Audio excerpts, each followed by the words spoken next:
Evening, folks. Welcome back to the channel. Pardon any sync issues. While I get the screens, well, let me be able to see myself for one. Okay, we're getting somewhere. It sort of almost remembers where I've kept Streamlabs the last two times. Cool. And then I've got, of course, I'm just on YouTube, but I do have my Twitch chat room opened up. That's just, well, if you have a handle on Twitch, you have a chat room. So if you go to Nikki M. Carlin, it's the same thing, just on a different platform. Oh, what's up, Patrick? Glad you made it.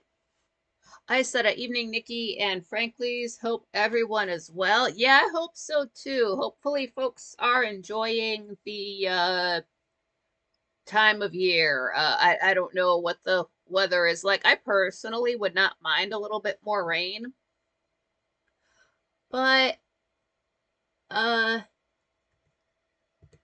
just because I'm not outside a lot, I don't have to like work outside or deal with it or anything like that. But I don't. I kind of prefer when it's overcast. It just sort of like sometimes it just makes it easier when I'm watching Dark Shadows, so I don't have to mess with the because I'll have my windows behind me, the TV in front of me, and just like cutting out the glare and things like that. But then at the same time, you have to have enough light to be able to write, so it's this terrible, delicate balance. And then if you have to turn the light on, that's a whole other story. Just a bit of back and forth. But not right this second. I'll wait for a few more folks to file in. Today is going to be the movie review for Monty Python and the Holy Grail from 1975. And just today, when I was putting the show up, I realized I'm like, wait, 75, 85, 95. I'm like, this is a 50-year-old movie? Um, it doesn't feel that old. I would sort of put it more, maybe it's because I watched it in the early 2000s. I've kind of felt like maybe I was just watching a 40-year-old movie. Oh, what's up, Dandy? Glad you made it. It's because it's a movie made by folks who were just primarily known at the time for a TV show. Maybe folks were thinking, oh, Monty Python boys are making a movie. It's going to be a low budget, and maybe they were expecting it to tank. I don't know, but yeah, you can tell they wanted to do well. They put the work in. It's all there. It's not just because you know how it goes a lot of times, like say like a TV show's great and then they were to make a movie about it and the movie's terrible. It's not like that at all. What's up, Jenna? Glad you made it. They're almost like they're almost like Judy Garland. Anything the Monty Python boys just instantly did became iconic. So I'm sure the fans were, freaking out after, 5 years on TV. I'm not sure how it was back then. I don't know if folks in the US knew about Monty Python. I don't know if there was any crossover. Um, I want to say if I did see it when I was like 90s, they used to show on I'm pretty sure it was Comedy Central. They would show a little bit more British comedy. So that's how I was able to see Absolutely Fabulous. Absolutely love that show. And like maybe they would have had some Faulty Towers in there. I barely remember that, but if I would have saw anything Monty Python from the show, that would have been it. I don't know if there was like a British comedy TV channel back then. Jenna's asking, did I see? Oh, no, I did not see Frank. Because Frank did go, he dropped this in Discord somewhere around at the 11 in like the noon hour that he was going to be doing a quick little Saturday show. And I was in the middle. I end up watching my shows before I go live because back in January when I was like doing a show and then like doing one on top of when another, I'm in the habit of watching my show, my last show the day before I do another show. So I was watching my last show, and I hate to give it extra clicks, but I, clicked off of that, pull everything out, set it all up, go to, because Frank was live. But the problem was, this is new. I've never seen this anywhere else before, but at the top of his chat, you can put like a poll question up there, something like that. But all it said was ask a question and gave you an option to do that. You could not, all you could do was report the poll or something else. You could not dismiss it at all. That option was not there at all. So I asked a question like, if I ask a question, will this go away? Because if there's a poll up there, it's, say like 3 or 4 options. If you don't pick one, if you just let it sit, it only gives you one option and you can't get rid of it. So you got to reload the screen. Then it gives you the options back. You have to pick one. If you don't, you cannot get rid of it. Otherwise, I use dark mode. You get this bright fucking white bar across the top of your screen. And I don't know about you, but I don't want to watch a show like this. Sorry, camera. You see how fucking annoying that is? Imagine that for 2 hours. Imagine it for 18 minutes. Can't sit through that. So I noticed that. I said something. I said, if I ask a question in here, will this thing fucking go away? I didn't say fucking, but that's what I was thinking. It didn't. I couldn't stay. I had to go. Great. It just, whatever. John Rogers, glad you made it. Here's something extra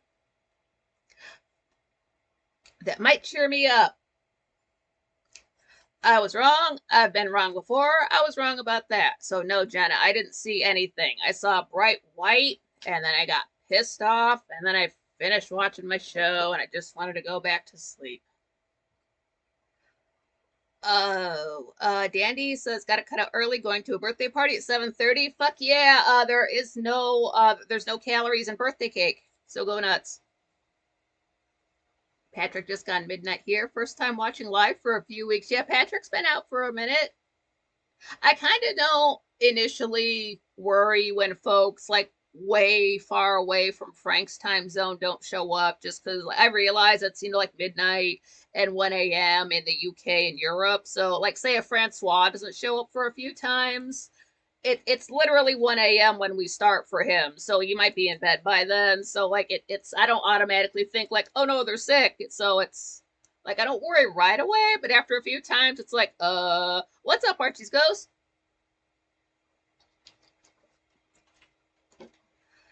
I just really hope Frank's daughter is making is earning money. We kind of were just over that.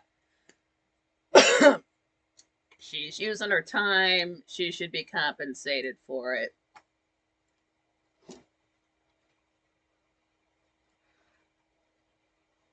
Yeah, did anybody watch any good movies over the last few weeks? As I was looking around, as like the days are going by, I realized you can watch Monty Python and the Holy Grail. It is on YouTube for it's like free with ads. They also have it on Tubi, of course. And just to check, I went over to Pluto TV. They've got it there too. So it's like there's 3 options right there. Just whatever platform you prefer to watch it on.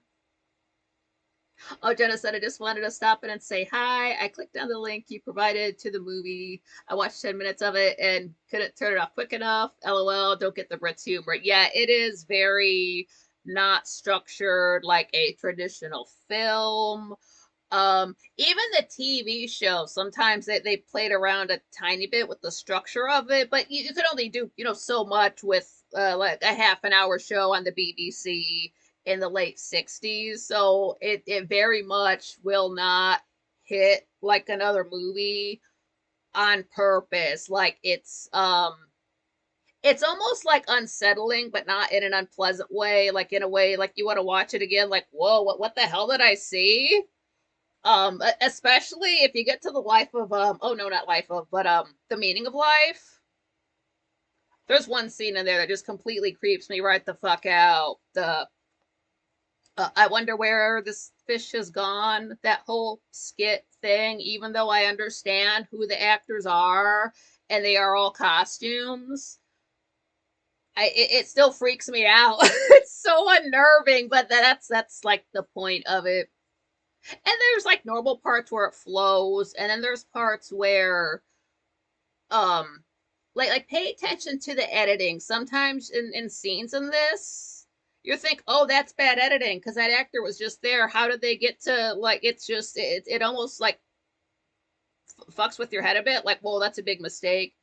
It's really not, because watch later on when they get the editing right, you can tell when it's done intentionally. John Rogers, I hate trying to do this on the computer. Oh man, is your phone giving you a hard time? Patrick said, Jenna, we're a bit quirky with our humor. LOL. Yeah, it's I wonder how to break somebody into Monty Python, because like this was my first real experience with it.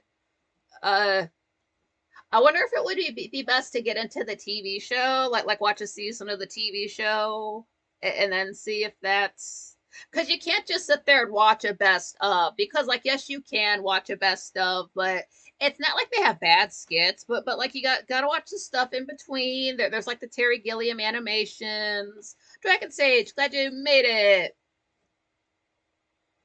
Again the '60s. And like at the time I really did not know too much about British humor. My deepest comedy knowledge before Monty Python was growing up with the Marx Brothers, and in my head they were still cartoons. They did not become human to me until about maybe 2007. So they were still just black and white cartoon characters in my head, and I had seen Ab Fab. Like I didn't like grow up with people who were into a lot of British comedy, so it's not like I had like friends and family watching it, like, oh hey Nikki, check out the show. So it wasn't like that. It was just sort of like dropped on me, like, hey, we're watching this movie that a couple of my other friends, oh yeah, you'll like it, it's funny. John Rogers, I streamed So Dude and Drunk Pinata. The charge was going down, plugged in. Yeah, it's my I'll have to look this up again. There was some kind of it started with a D. It was draining half of my battery power. I had to exit out of there. I don't want to look it up now. I don't want to create any lag, but I just had to make it stop doing that. Because when I go to, quite frankly, and leave, my battery should be at 69%, sometimes 72, sometimes 68, right around there. It should not be in the 40s, the 50s, nothing else. Like, even if I have two screens open, for quite frankly, if I have like Twitch and YouTube open on a Friday, it still won't be like, it might be 66%, but that's it. It's other rather than say if I were at Pilled, I would be 20% lower just having that one room open for 1 hour. Dragon Sage, the Pythons are so intelligent, they use absurdity as a tool for teaching concepts. Because what the Python boys, what ended up happening was they went to, I don't know quite like the levels of schooling, but like they're not just say going to public school. Like they went to like nicer, more hoity-toity schools. So they did get like like philosophy, just history, all this like higher education, whether they wanted it or not. And like some of them went to school together, some of them were like separately, Terry Jones, for example, he's Welsh, so it's different part of the island. And then like they met at different ways. I know, for example, just specifically Eric Idle, his father ended up passing away when he was quite young, so he went to it was like like a more expensive school, but it's like specifically for like boys who like lost a parent or lost a dad or something like that. Like I don't know, they needed extra support or something. But like that was his deal. Oh, one to go to. Glad you made it. So they it's maybe they're still funny if you're not educated. And I'm not saying have had the same education as them. I'm not trying to make it sound like I'm like more like, oh, I'm so much smarter than, like smoking pipe and all this stuff. Like I'm not. But I don't know if Monty Python hits the same way. If you're like didn't pay attention in school versus if you did, maybe it is all funny, maybe it doesn't hit, because like I do understand like English comedy, American comedy, two different worlds. Dragon Sage George Harrison and Terry Gilliam started a company called Handmade Films. They're all awesome. Brazil is one, and how to get ahead in advertising. I do need to see Brazil. They have this. This is still up on Tubi at least. This is a Terry Gilliam film called The Zero Theorem. I'm sure I've brought it up before. Christoph Waltz is the main star. It's more of a like futuristic, like maybe like jump ahead 100 or so years. Just everything's all industrial and advertising everywhere, and it's just like very unfriendly outside. Lights and all this kind of stuff. But it's just like visually, Terry Gilliam does the animation for Monty Python. He's the only American too, by the way. So it is very visually appealing, and I like the way it ends.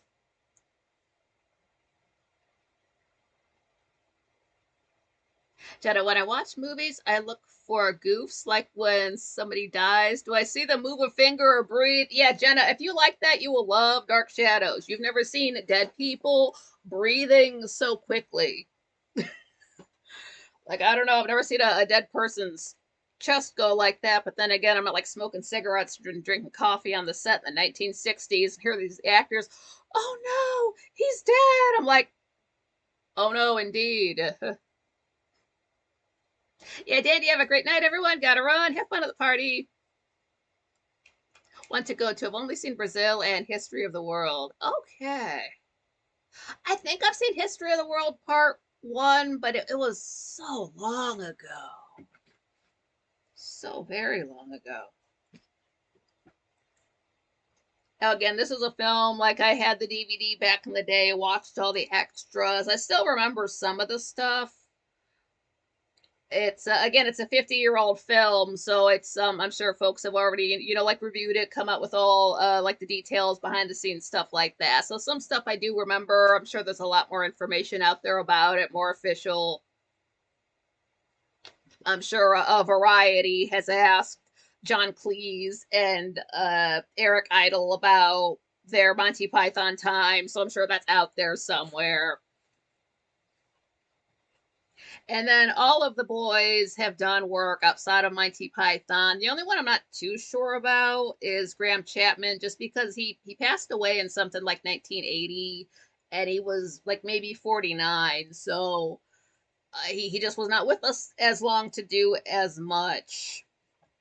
But at least the other fellas, even though so far we still have most of them with us, I've seen them other places. They've done other movies. They've done I don't want to say like straight up serious stuff, but maybe they're playing a more like serious, like the straight man in the scene, versus like the funny man in the scene. But let's just get right into it.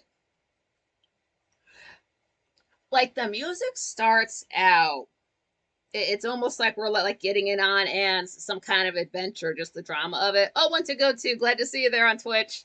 We're here too.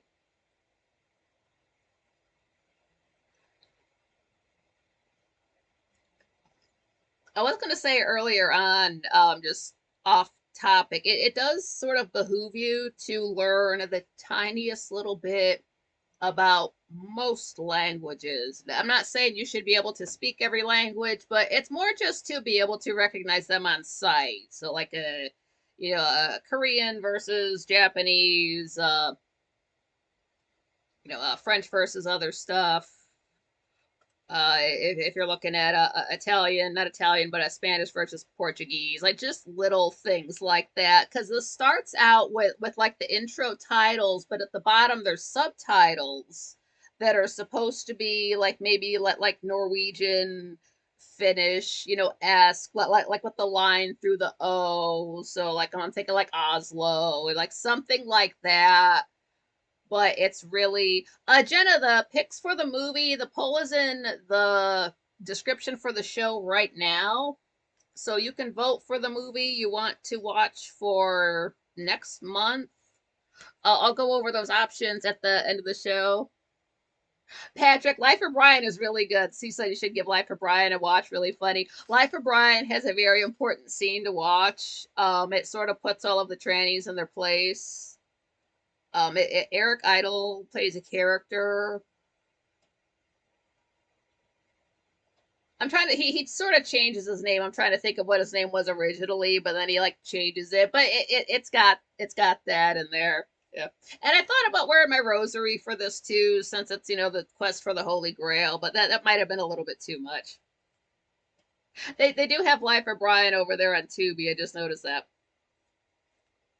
But as this goes on, it's the subtitles, and it's like these people talking about going to Sweden, going on a vacation, gonna have a holiday. And it's like, wait, no, one time my sister was bitten by a moose. So, like, the subtitles are having their full on conversation while, like, the titles for the movie are going on. And then they would stop everything and put up a disclaimer like, oh, I'm sorry. The people who were in charge of the subtitles got sacked. Start it back up again. They're still going on about Moose and all this kind of stuff. Shut everything down. Like, we can't even get through the main titles of the film. They're having issues. So that goes back and forth, and we get like this string swelling up, very romantic sounding music.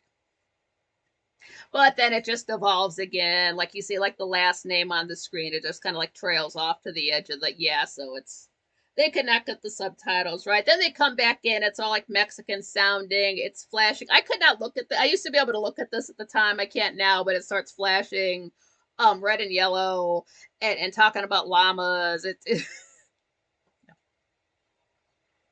Jenna, the voting link isn't working.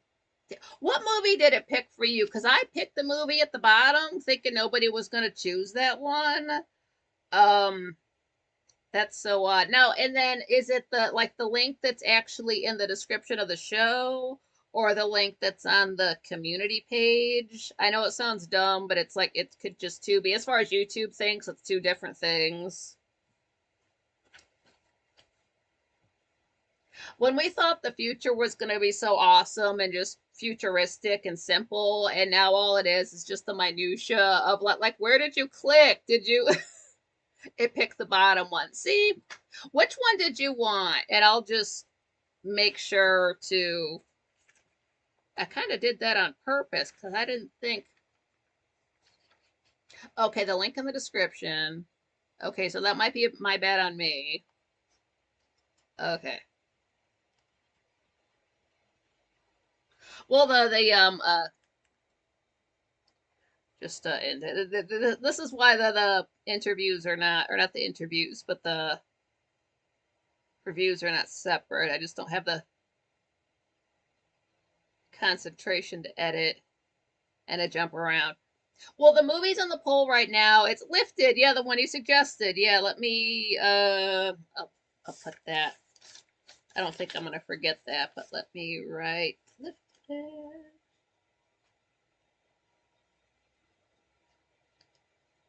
Oh, Jenna's a Pisces. The options in the link, and we'll let Jen click. See, why is it being a dick? Why is it doing it like that? Why is it doing that with the balcony playlist? Giving me the YouTube.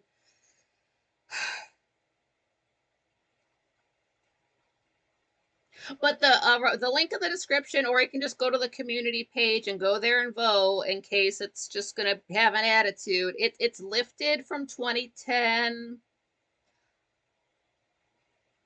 It's sort of like a modern day sort of like this kid's dad sent to Afghanistan. So it's like, of course it's going to upset things at home. Sort of like it's more like a modern, like things that would have happened whenever the war in Afghanistan was. Second film is Capricorn 1. That's the one with Sam Waterston and Jerry Goldsmith's score. I've never seen it, but I think it's time.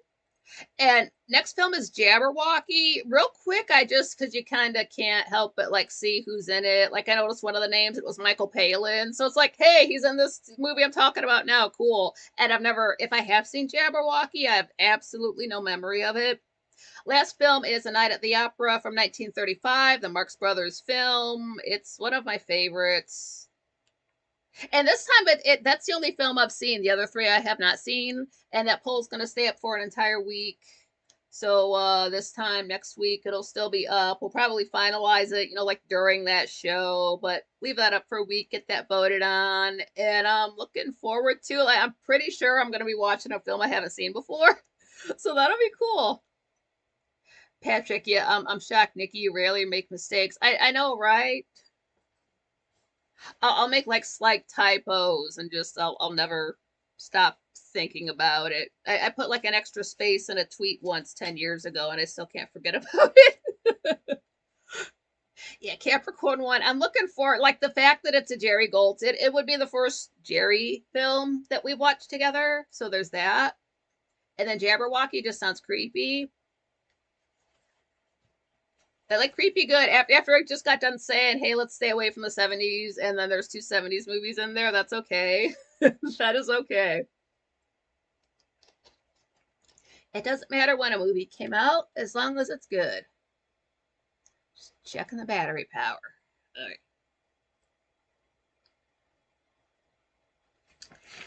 And now I'm looking at show notes and not Monty Python. All right, now we're really getting into the film right now anyway. We got England 932. It is way back in the day. No Wi-Fi, no video games, nothing. And it's super foggy. I like that they do this. You'll notice this. It's probably in every shot when they're outside because they go somewhere off in the distance and set a fire. So like there's always smoke, there's always fog. It's very like maybe you're in a dream. You're really not seeing. It's rare. It happens a few times, but it's rare when it's just like a clear day and you can see for miles. They do it a few times, but it's usually like the smoky. Jenna says my community page isn't showing up. See, that's messed up. I don't like how they have that because what you have to do, it's so dumb. I think they do this on purpose. Yeah, they must get because they gotta have fucking shorts in there. It says like home videos, shorts, live, and then for me it cuts off the word playlist. But then you gotta swipe all the way over, and it says posts, plural. And then you tap on that, and then that's the community tab. I forgot that they've renamed it. That's where it should be. It's the third option down. Yeah. And then it could just be, I don't know if it's just acting up. Because the Mercury is not retrograde. It's not an unlucky time of year for me. I don't know why. I'm just sitting here thinking, trying to figure out why YouTube would be acting kind of funky. Maybe it's updating. Maybe they have like updates at the end of the month, and that's what's effing everything up because that's what just happens sometimes. Don't look at the ×3 magnification of yourself. Don't do that. You'll see deep down into every pore in your skin, and then think you've got the moon for a face. Don't do that. Don't do what I did. I was tired as hell. One of my last nights in the Netherlands, and they got like the mirror that kind of pops out from the side, and I actually looked at like the whatever magnification side. Like that was the worst time to do that. Jenna, yeah, that's okay. Yeah, she's Patrick, yeah, thank you. Before the French invaded us, so pre William the Conqueror. Yeah, thank you. Yeah, I don't quite know my history. I've forgotten, a lot of it. So thank you for that. But we hear like a horse galloping, just one horse. But then we see like the heads of these two people, and the first one, it's this fella. He's got a crown on, like the sun emblem, and he's just miming riding a horse. Because right behind him is this dude. He's got everything packed on his back, and he's got these two halves of a coconut, and he's making the noise to sound like who's just pantomiming it the whole way. Our king fella, that is Graham Chapman. Unfortunately, he's the one we lost first. He's the Capricorn. He's always really good on the show, like doing the authoritative. Right. This is all getting quite silly. that Vicar's sideburns are too long, or his sideburns are too long to be a vicar anyway. Like very no nonsense. He would do that character. He was also gay in real life, but he was not one of them like big swishy. Oh my God, here they come gays. Like he hated that type of gay. So just like a normal guy, very smart dude. Like went to medical school, and he was going to like just do that for his career, but he had the opportunity to like go with the Python boys to America. He didn't know what to do, so he got to meet the Queen of England, and he's like, what do I do? Do I go to England and do the comedy thing, or do I stay at home and do the medical thing? And she said, go to America, and so he did. Dragon Sage, they're all pretty heavy drinkers. Yeah, they were heavy drinkers. Graham Chapman was a smoker, even had his pipe sometimes, and he was a heavy drinker. This film, they do say, like they're outside, they're cold. I don't know exactly how long it took to film, but most nights they were getting smashed. And you can sort of see the after effects of that later on. I'll show you that when we get to it.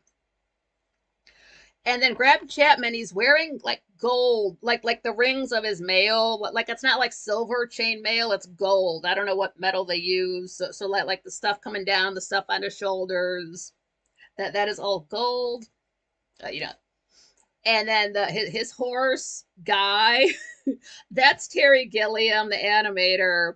His character's named Patsy. Patrick, yeah, typical Monty Python. They like taking the piss out of everyone. Yeah, but all these, I think that's why I got into the Marx Brothers too, because that was their thing. All these like people like puffed up chest, I'm so big and important and all this stuff, and they just completely like just like they thought they were being funny. Like, no, we're just disrespecting you because you don't, your big puff chest don't mean nothing to us. It's like the same thing but across the pond. Like they had to grow up in such this like constrained world, and like things are just so much more like class, like decided by class in the UK or in England in a way that we just do not see in the United States, and they're just kind of like thumbing their nose at that. And then Terry Gilliam, you're gonna see him more doing like he's a director. He does like more. You're not gonna see him acting so much as doing behind the scenes stuff. Nowadays. Very interesting visually. Like you won't realize you're watching a Terry Gilliam film. Then you're like, who's the director? This is so just wild. Like, Python Boy. Okay.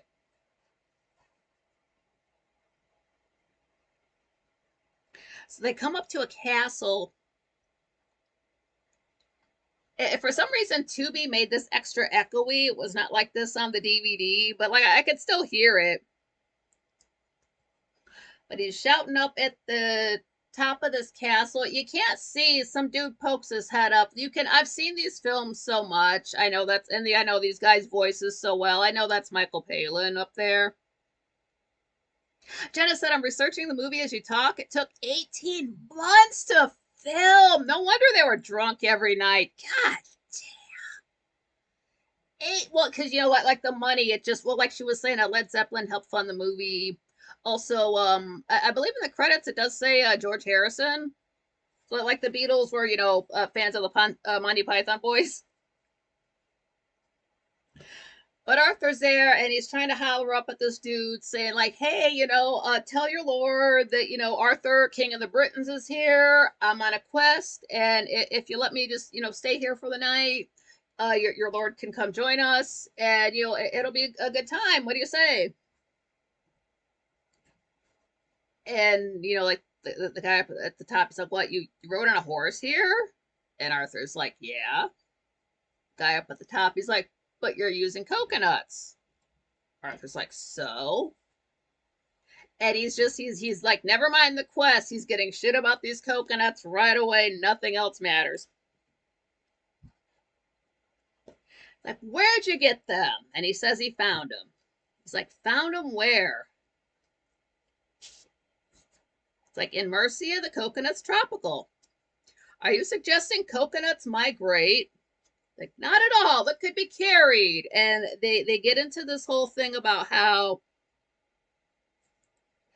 I had to write this down because I wanted this to make sense to me. Yeah, a 5 ounce bird cannot carry a 1 pound coconut. It can't like grip it by the husk. And then this like other dude pops up at the top. So we now we got a fourth guy. It's again they don't tell you, but that's John Cleese up there. You can focus on me anytime you want, camera. Do not start with me today. We got into it before the show. What did we talk about in the car? But the fourth guy is like, well, if it's an African swallow, he could carry a coconut. But then the other guard guy's like, well, but they don't migrate. Oh yeah, so it's just the coconuts are more important than a quest for the Holy Grail. That conversation is going on. Arthur's not for it, so him and Patsy just go, and this conversation just continues. It's probably still going on today. And as kind of dumb as it sounds to like just get into a topic way off a subject, that's what we do in the chat room now. So like, you know what, this makes so much sense that they're just like completely ignoring the situation at hand and talking about something totally random. I don't, an African or European swallow.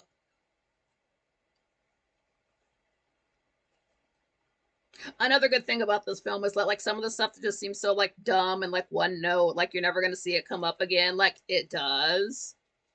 Dragon Sage. Yeah, I like the name of that castle. Spoilers. I like when they find the name of that castle. Jumping ahead.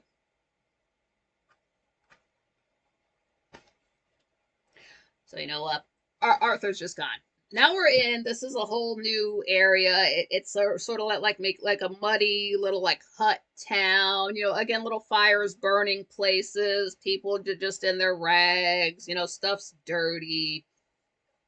But this guy's banging on a pan or something like that. The bring out your dead. That scene. And he's got this cart full of dead people. They're just lying over it. I don't think it's dummies either. It looks like they took real like actors, like just hold still there. Chapel Perilous. Ugh.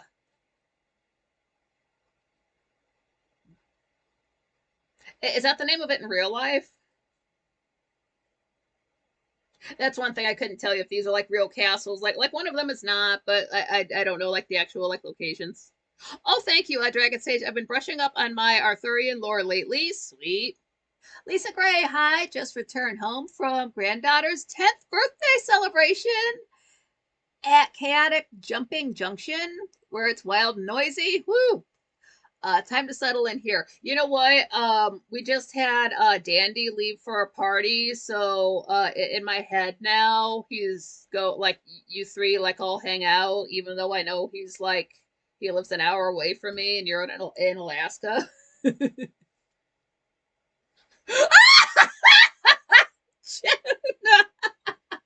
She said their town looks like it created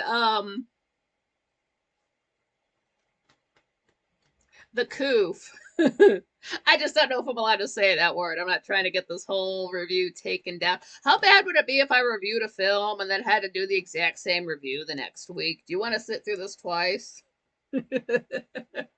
Great comment. If you watch these after the fact, watch them with the comments on, and you'll see what I'm laughing at like half of the time. Otherwise, it just makes me look quite crazy. But yeah, again, it's Eric Idle shouting, "Bring out your dead." And again, I've spoken about him a little bit. He's an Aries. He does a lot of songwriting. Like he's probably still writing songs. Like that's his thing. That's what he has a knack for. I mean, yes, he's funny as hell too. Check him out check out the movie Casper, full stop. But do not ask that man about the movie because, as a special effects movie, he spent so much time sitting around in between takes, he has no memory of it. But he's so good at it. He's great in everything. Everybody should see Casper.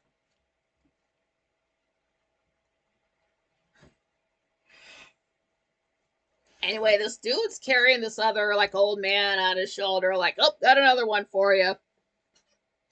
And the old man says, I'm not dead. Eric's like, what? And they, oh, no, he didn't say anything. He's like, I'm not dead yet. Guy holding him, oh, yes, you are. You'll be stone dead any minute. He's like, no, I won't. I don't want to go on the cart. And so, like, I feel better. I'm getting better. I feel happy. Guy holding him, he's like, well, when are you going to be back through? Eric Idle's character, he's like, I won't be back through till Thursday. We just had like 9 people die at the whatever's his house up the road, so there's just no time. Guy holding the old man, he's like, well, can't you do anything? Eric Idle kind of looks around, bam, whacks that guy in the head, and the way the old man just kind of reacts and then goes limp, great acting. Like, chuck him on the cart. Don't know that man's name. I'm sure it's in the credits. Like, that's probably the only scene he's in. Great little bit of acting. It was so cute. I don't want to go on the cart.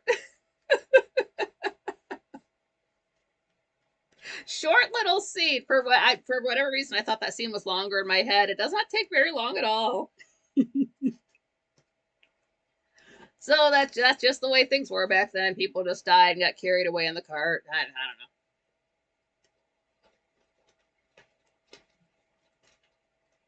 And now they're riding through a field. And I believe this is the first time we really hear it, that this is like the main theme for the film. It really does swell up. You can't miss it. The score is quite noticeable right here, on purpose. But there's like way in the distance, there's some random, castle, and just randomly in like spaces or just folks in the field doing like whatever. I can't really tell what they're doing. I don't know if they're like picking veggies, like it's not plowed field, it's just grass. But there's some person like pulling a cart. They got these rags down their head and it looks like a lady. So Arthur rides up, he's like, old woman. Person turns around, he's like, man. He's like, oh, I'm sorry, you look like a woman from the back. Or he calls him an old woman. He says he's a man. He's like, I'm 37, I'm not old. And he said his name is Dennis. And Arthur's like, well, I didn't know you were called Dennis. He's like, yeah, that's because people like you, like Dennis is so base. This guy is switched on. He could be forgetting to plug in his laptop.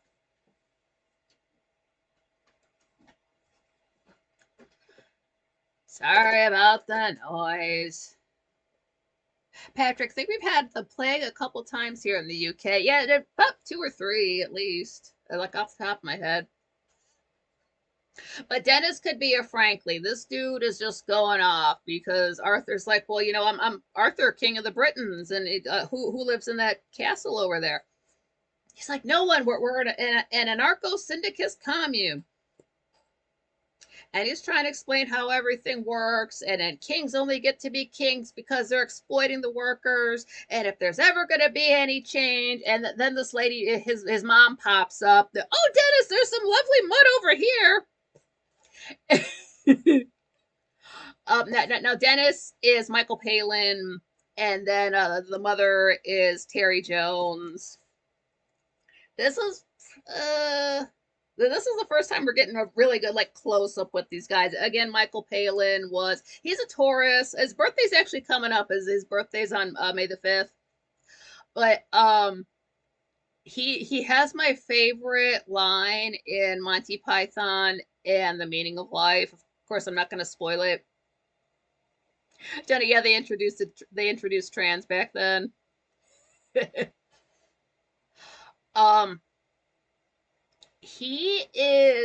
Michael Palin is like Harpo Marx in the way that, as far as the Marx brothers go, like, yes, there was like fighting amongst them because they were real life brothers. Famously, Groucho and Chico did not get along, but everybody liked Harpo. The brothers liked him, the parents liked him, everybody liked this dude. I've read his autobiography, I read his son's biography about the man. Everybody, like kids and animals, came up to this man. He was just a very likable, very chill dude. Oh, Michelle, glad you made it. She said her birthday is May 5th. Ah, awesome. And then Michael Palin's the same way. Like, no, but the Monty Python boys were not brothers. Like, yes, you will hear that a lot of the fighting was John Cleese butting heads with Terry Jones. But everybody liked Michael Palin. He's the one. He got along with everybody. He was just the one. So that's he's the guy. There's something so cute about. I mean, like they're all of them too, but there's just something so sweet about him. I'm not sure if he's the youngest. Oh, I've kind of lost that information. Like they're all around the same age. So like John Cleese was born in '39, and then like let's say like the last ones were born in like 40. So like during the war, they were all like born up in there. So like that. And then again, Terry Jones, he's the one I mentioned. I gotta find it. It was like this 6-part thing of him talking about different areas of history, like UK history, but each time he was in like a different era, he was like dressing in the clothes and kind of like say like playing a monarch, of that era. But then something silly would happen. But you're also getting a real history lesson, so it mixed the two quite well. Unfortunately, Terry Jones is no longer with us. He had dementia before he passed. So it's not like he was just fine one day and then he dropped. So, like, he had not been in a good way for a while. And then he did end up, leaving us. And when I found out, I had to sit on the floor and cry for a half an hour because it's the worst thing when we lose a comedian. And my back was fucked up for the rest of the day because I cannot sit on the floor anymore. But he's fine now. He's fine now. He's the one who, if you watch clips of regular Monty Python, like you see this guy from the back and he plays some chord on the organ. And as soon as he plays that chord, it's like there's a string on his suit that like pulls all of his clothes off. So all you see is him like from, like you can kind of see his ass a little bit, but like he's nude from the back. That's Terry Jones. Patrick said Palin has made lots of programs about traveling the world really good. Yeah, he has. Cool guy.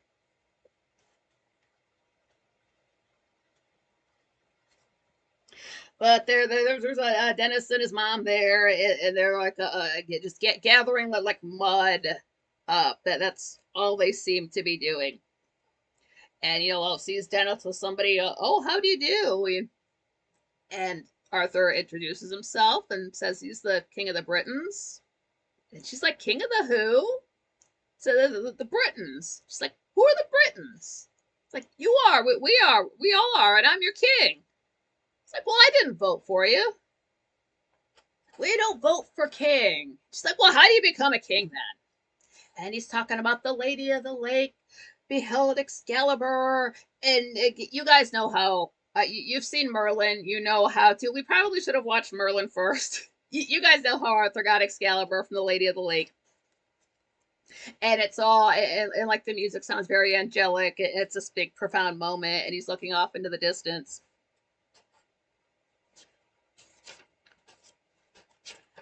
It's this very nice moment, and then we cut back to reality with Dennis.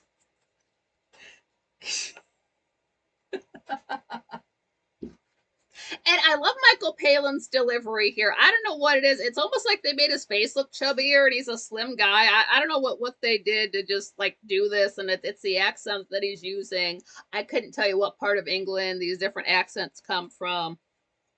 He's like, listen, strange women lying in ponds distributing swords is no basis for a system of government. And then he's got this whole big spiel. And then the part that fucked me, like the first time, like in writing all this, where I had to just stop everything and just laugh my ass off, said you can't expect to wield supreme executive power just because some watery tart threw a sword at you. And so he's not buying it. It's you don't get a sword and become king. Not listening to Arthur gets pissed off because Dennis will not shut up, just trying to get him to be quiet. Shut up, you bloody present. Shaking him and all this stuff. Oh, did you hear that? Did you hear that? Come see the violence inherent in the system. Help, help, I'm being repressed. You see that line a lot. People get it wrong a lot. It's repressed. with an R. Oh, Lisa says, I remember enjoying that program. Yeah. New scene. We get the theme swelling. Now we're in the woods. We haven't been in the woods before. And there's two knights fighting. There's one in green, another taller one, all in black. Can't see anybody's faces. They've got heads on. I think this is one of the parts where the continuity is wrong on purpose, because at one point the Black Knight's down with the sword, like defending himself, because the Green Knight has like a mace that gets, caught on the sword, and they kind of fight back and forth. Next thing you know, like the Green Knight is running at the Black Knight, and the Green Knight has an axe in his hand. I think the continuity is wrong on purpose, because I didn't remember that, and I noticed it.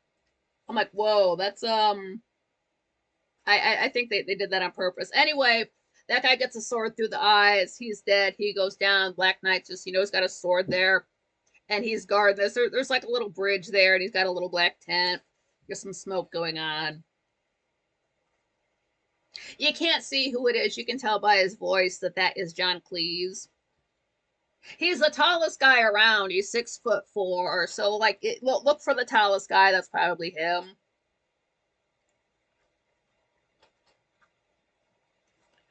But the Black Knight won't let anybody pass. The emblem on his chest, it's a boar's head. So this guy is not fucking around. That's what did in Robert Baratheon.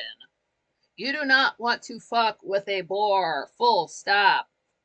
But suddenly he's not that good of a fighter, because first Arthur's like, well, we're going on this quest. Do you want to join us? Black Knight says no. But he won't let him pass either, so they have to fight. But this guy's suddenly not a good fighter. Pretty much right away, gets his arm just completely sliced off. Like, there it goes. Well, it's his left arm, because he's right-handed. It's but a scratch. He's fine. He still wants to fight. He's got his good arm. They go at it. Loses his right arm, too. But he's still, like, and this is good editing, too. Like, you can tell they got the actor's arms, strapped down. You can't see, like, too much movement. They did a very good job with that. But as this guy goes, he's not a good fighter, so he has no arms. Arthur thinks the fight's over. He sits down to pray, but then immediately he gets a boot to the side of the head, because this guy still wants to kick him, and he's dancing around him, and he's like, look, you've got no arms left. It's like, yes, I have. He's like, well, look. It's like, it's just a flesh wound. So he gets his legs cut off. Next thing you know, this dude is like just down to a torso on the ground. Oh, I see, running away, eh? Like, this guy won't stop for nothing. I appreciate the stubbornness. I'm for it. He should have gone with them. He's such a powerful fighter. Patrick, we've had Vikings, Danes, and Anglo-Saxons. Lots of people have invaded us. Everybody wants to go up there. Dragon Sage, my birthday's June 5th. Nice. I know Dragon Sage is a Gemini. Cool. It's coming up. It's coming up. It's coming up. New scene. It's the monks doing the Latin chant, and they bash themselves in the head after each, like, round of verses. It's like a castle courtyard. So, like, hey, there's chickens, there's people, that sort of a look. I like Braveheart minus 500 years. But this is where we see, now this is Terry Jones again. This is going to be like the character he is like for most of the film, Sir Bedivere. We don't get his name there. We get it at the end of the scene. But he's wearing like white and blue. His emblem is a tree.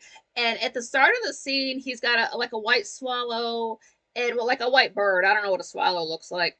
And a coconut. And he's like sending them off into the air. So like we get like a follow-up to that joke. It's a blink and you'll miss it. It's literally a second. They don't talk about it again. But they found a witch.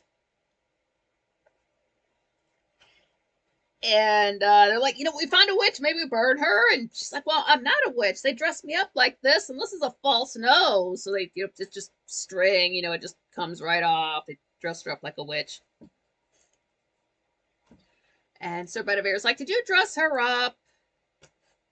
And it's Eric Idle, John Cleese, and Michael Palin, and other people playing townspeople. He's asked if he dresses them up. He's like, no, no, no. Yes. Yeah, a bit. But she has got a wart. They just want to kill somebody. And this is the part where we get John Cleese. Well, she turned me into a new. Yep, I got better.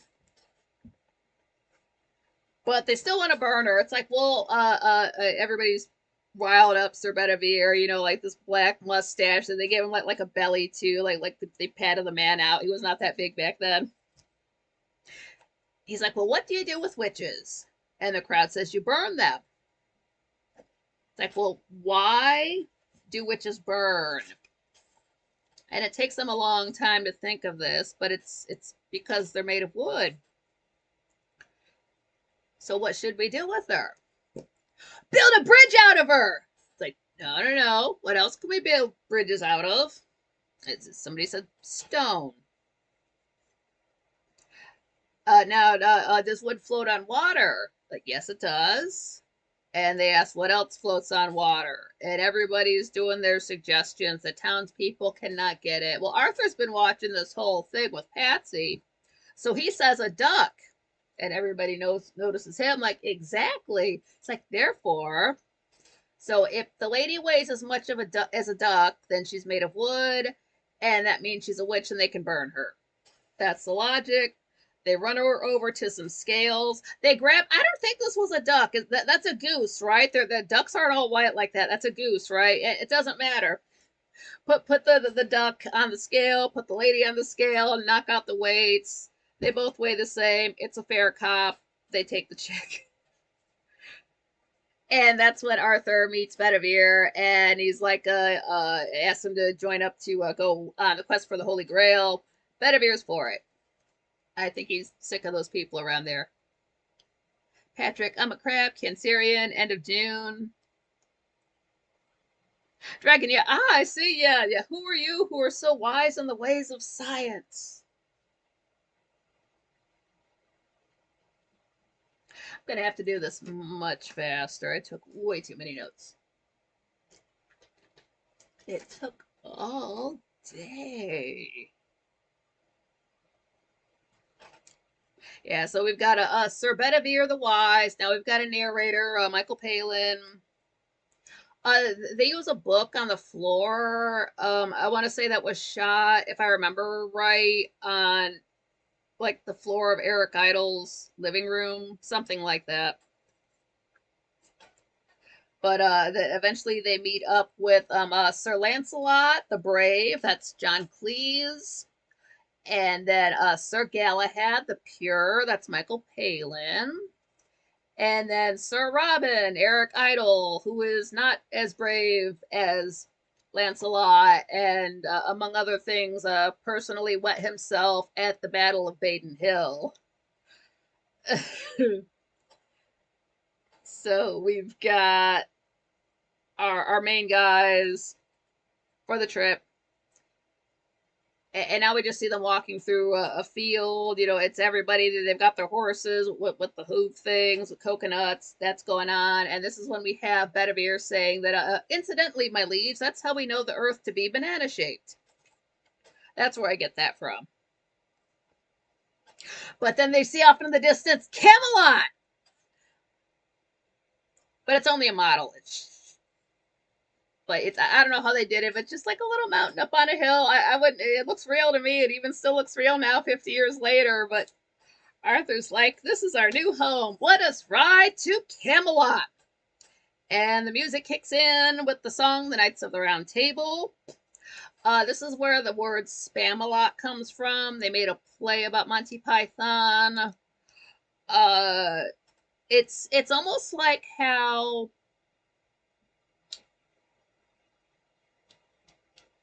Rainbow High and Evita was, people were like kind of complaining like it's a music video inside of the movie. This is kind of what this is, like Knights of the Round Table. It's its own thing. It's its own song. It's its own vibe. It's its own feel. Nothing else in the movie is like this. They've animated this in Lego. It's a famous bit famous scene. It's so cute. It's so much fun to like watch it through again and again and like pick out who's who and what scene and like the dude clapping his hands. It's so cute. It's so much fun. But it's like a minute long. It's so short and it's this big long song. All these knights dancing around. But then they cut right back to our guys outside of the castle. And Arthur's like, on second thought, let's not go to Camelot. It's a silly place. First time I saw the film, that slayed me. But now they get to see that there's rumbling in the sky. It's God. It's, how they animate things, how God looks in the Monty Python world. So they immediately get down on one knee, and God's like, "What are you doing?" He's like, "We're groveling, oh Lord." He's like, "Well, stop it. Get up. I'm so sick of everybody groveling anytime I try to talk to anybody. What are you doing now?" And they're like, "We're averting our lives, oh Lord." He's like, "Well, we'll stop it." It's like, if there's one thing I can't stand, dude, she's sick of all this. Was it genuflecting? That he's just out stopping him to say, "Hey, in these tough times, you need to set an example, Arthur. So you should go quest for this Holy Grail." Arthur's like, "Good idea." He's like, "Of course it's a good idea." And shows him the quest for the Holy Grail, the actual cup. And then we get our cute little animations. This is where like the proper adventure begins, you could say. The quest begins. Yeah, riding through the woods. There's a guy beating a log on the top of a stream for no reason. That's all he's standing there to do. They come up to this new castle, orchestra swells, and then it just cuts out for them to blow this horn. Arthur's shouting, "Hello!" Up at the top of this castle, this dude pops up with a French accent. That's John Cleese. And Arthur does the thing again. He's like, "Yeah, we're on a quest for the Holy Grail. If your lord would let us stay here for the night, give us food and shelter, he can come with us." And yeah, how's that sound? And the French guy's like, "I don't know if he'd be into that. He's already got one." Like, already got a grail? And he's like, "Oh yeah, yeah, it's very nice." And he's kind of whispering to his buddies that the Arthur and them can't see. He's like, "I told him we already got one." And like they think it's so funny. And they're like, "Oh well, can we see it?" It's like, "No, go away." It's like, listen, Lisa. Yeah, he lets loose with the insults. And if you didn't know, this is the French taunter. That's what this fella is called. The castle of Louis de la Lombard. Just recalling from memory.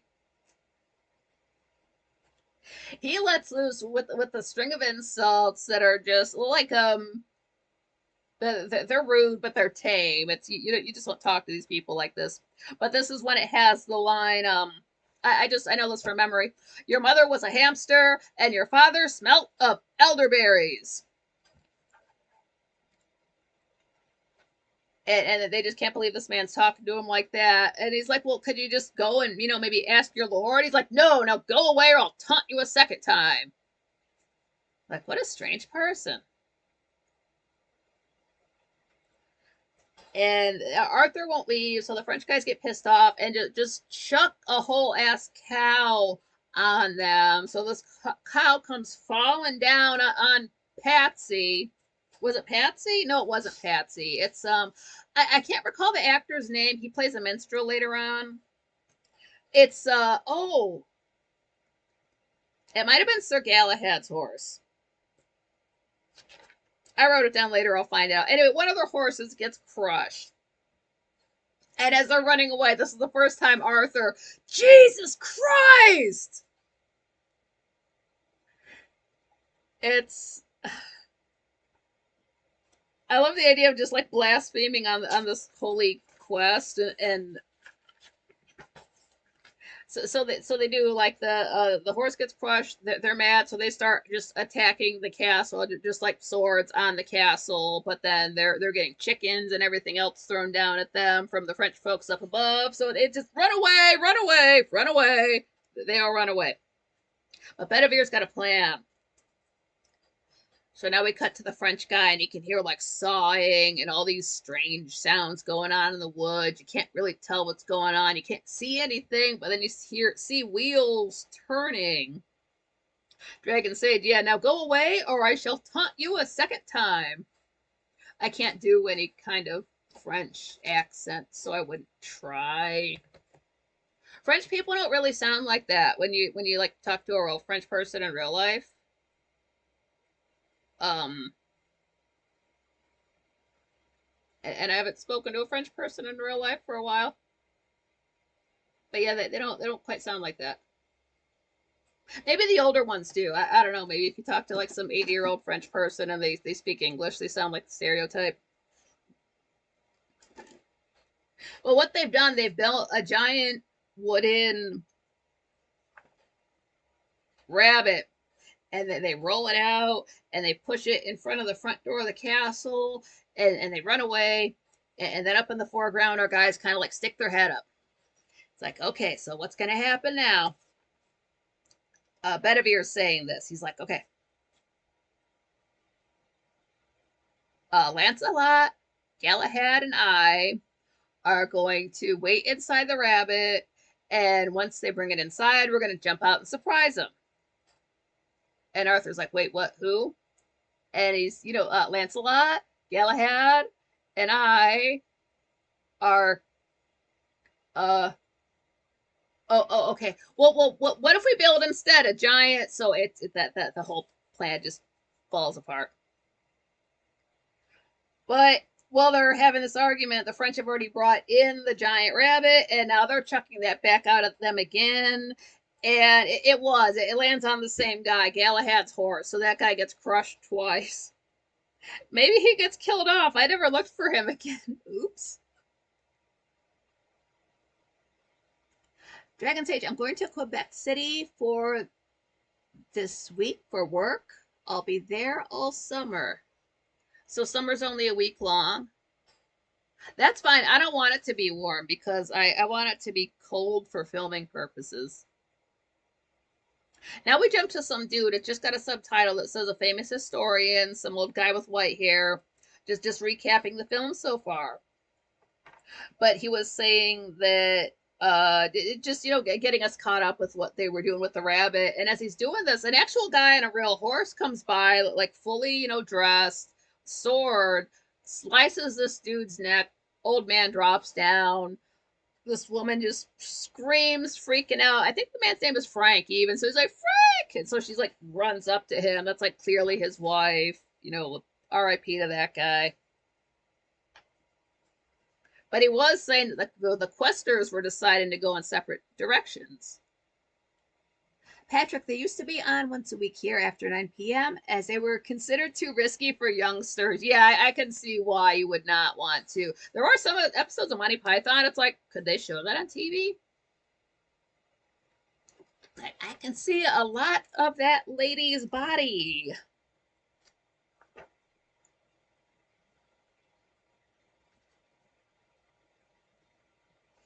Yeah, Sir Robin heads north. He's got like his giant chicken emblem, white and green color scheme. He's got minstrels singing, like the one dude's actually singing a song, a couple other guys playing instruments, and just talking about how brave he is. He's not afraid to die. Really pretty purple flowers in that field there. It was really nice shot. But the lyrics are a little bit graphic as far as like describing the violence that would go down. And then they pass Dennis and his mom. You can't see like the actors. You just like hear the voiceover and just like people playing those characters. I guess it could have been them. They weren't in that scene, but they come up to a knight, a very tall knight, but he also has 3 heads. It's Terry Jones, Graham Chapman, Michael Palin. But they're all like gay, the way like gays in England spoke back then. It's not like the gay lisp you would hear in America now. It's a different kind of gay accent. So like these 3 queens, like one of them wants to be nice to him, one of them wants to just kill him. The guy in the middle can't do anything because he doesn't have arms. They don't even brush his teeth because nobody reaches that far. And so they just argue so much that Robin and his guys just fuck off. And then now the minstrel song is talking about how bravely Sir Robin ran away when he could have fought, and no, I didn't, and just basically insulting this man the whole way down. Now this is a little bit different. Sir Galahad, it's almost night. We kind of haven't seen it this late at night or late in the day in the movie yet. There's like some howling in the background. Again, it's all like smoky and foggy. And like his hair looks wet, like it was just raining. But then he sees a castle and like the Grail just like floating above it, so he knows he needs to go there. Bangs on the door, gets inside, and he hears, some ladies say hello. So he looks up. Now, the lady we see, like that's speaking in Old White, that's Carol Cleveland. She worked with them on the TV show. So if you've never seen her before, that's fine. But if you watch Monty Python's Flying Circus, it's like she's in this too. So she's in the like films with them as well.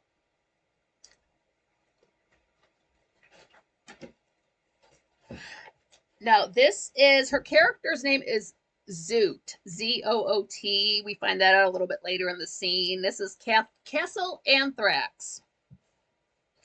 Now he's looking for the Grail, but the girls are like, "Oh, you're wounded. You should rest. Just stay here the night. You can do your thing in the morning." Dragon Sage, my favorite scene. I know, right?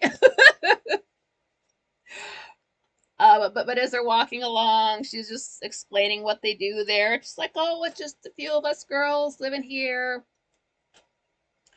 All of us between 16 and 19 and a half, and we're just so isolated from the rest of the world, and we just dress and undress and knit exciting underwear." And Galahad the Pure, so he's kind of don't think about it. Anyway, like they get him up to this room. He doesn't want to lie down. Just like lie down. We'll have the doctors look at you. And it's a couple of girls, a couple of teenagers. And he's like, "You're doctors?" And Zoot's like, "Well, they've had the basic medical training." And they just insist on examining him. So like they slowly take his shield away, and they're like slowly unbuckling his clothing and like lifting up, because like that it's not a skirt that you wear when you're wearing, but like they're like lifting it up. He's like, "There's nothing wrong with that." And like it's very like like the slow sexual not sexual, but just like leading to that. But he's like, "No, no, I'm pure. I'm sword of chastity. This can't be. I've got to go," and just gets out of there. Just it's not going to have. He's too tempted. He has to go. He might be a virgin. But then he runs into a room and he sees nothing but ladies. Like they're almost naked. Like they're just wearing like maybe like a shift. Like you can't see anything. But like like okay, like it's 9:32. A man's not supposed to see a woman in not wearing clothing like that unless it's his wife. So it's very scandalous for the time. But that creeps him out and he wants to go. So then he runs out of there. Oh, John Rogers, that's where BMG Kate got her D Live name, Bad Bad Zoot. LOL. Nice! Ah! Great reference. But then he runs into somebody else and he's like, "Zoot?" She's like, "No, I'm Zoot's identical twin sister Dingo." And through this conversation, we find out Galahad is like, "Well, where's the Grail? I saw it here." And Dingo's like, "Oh no, bad, naughty, wicked, evil Zoot. She's been setting a light to our beacon, which I've just remembered is Grail shaped. And this isn't the first time it's happened. But she's a very bad, naughty, wicked person and must pay the penalty." And then they break the fourth wall. She's like, "Do you think this scene should have been cut? We were so worried when the boys were writing it, but now we're glad. It's better than some of the previous scenes, I think." And so they cut to other parts of the movie. They cut to Dennis and his mom. And it's Dennis, he's like, "Well, at least ours was committed. It wasn't just a string of pussy jokes." And then the one with like the three knights and Terry Jones, he's like, "Well, at least ours was better visually." Then we see two characters we haven't seen before. This is a get on with it. Get on with it. Then a whole crowd of people, get on with it. And she's enjoying the scene, but God wants her to get on with this. So it's another great moment the first time you watch. At least I was committed. It wasn't just a string of pussy jokes. But yeah, the penalty for Zoot is she needs to be tied to a bed and spanked. And then Dingo wants to be spanked too, and another girl and another girl and another girl, and then the oral sex, and as soon as that comes up, that's when Lancelot runs in to save Galahad. He's like, no, no, no, it's too perilous, and I have to take you out of here. And Galahad's like, well, maybe I could just have a little bit of peril, but they just take him out of there, and then the girls are like, no, no, no, wait, just bring him back, and just don't go. And shit. And Lancelot's still pulling him out, and Galahad's like, I bet you're gay. I said, no, I'm not. Now we get to scene 24, and the narrator is he's gets on about swallows a lot, but then he gets he got off track. And there's like a pet, like they're zooming in on a hut. Somebody has a pet chicken. There's a chicken there. There's like string tied to its leg, so it's a pet chicken. But this is guy. We just saw this guy in the Get On With It. This is again Terry Gilliam. He's in a bunch of makeup. He's got like the one eye to look like he's blind in it, and he's like laughing, and he's like telling them they gotta seek a bridge, or the bridge of eternal peril, and they have to go across that, and then they have to look for a cave that has, or no, he doesn't mention the cave. He just says he has to get to the bridge.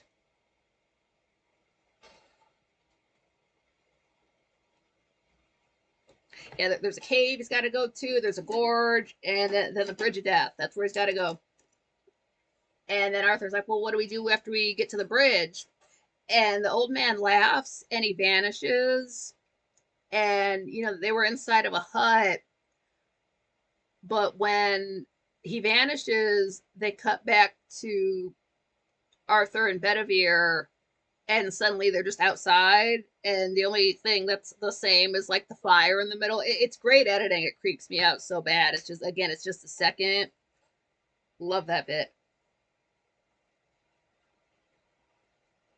Yeah, very cool. It's another very foggy forest. We're in the woods. There's these tall figures you really, really cannot make out. They're just super tall. Come to, bump into one. It's twice as tall as a dude. This is Michael Palin again, saying knee to them. And everybody's scared, like, oh no, it's the knights who say knee. Like they're the keepers of the sacred words, and it's everybody's all cowering. They're afraid of them, and Arthur's like, those who live them seldom live to tell the tale. And they can't get past the woods without appeasing these guys. They demand a sacrifice of a shrubbery, or they'll die. And they're like, a shrubbery, and all they do is say knee at them, and they're like, no, the word, that they just can't hear that. So you keep repeating knee at somebody, it's like dropping the N-bomb. It's bad. So they don't want to be kneed at anymore. So they agree, and they go, we'll do it. Just stop saying knee to us. Now cut back to the dead historian man, and there's two cops investigating. There's like the wife there upset. It's really just a couple of seconds. Now we cut to this animation. This is one of my favorite animations in the film. It's a scribe, and he's trying to write, and his writing gets messed up because there's this boom, this pounding, this repetitive. It's just not stopping, and he goes down the stairs in a square, gets all the way down to the bottom, gets outside. The booms and the poundings was like the sun, and the clouds jumping up in the air and landing on their feet, and jumping up in the air and landing on their feet. And he yells at them, stop that, clear off, get out of here. So like the clouds just walk away, but then the sun like walks into the background, and as the sun walks into the background, it becomes night. So like that whole thing, that bloody weather. Love that bit.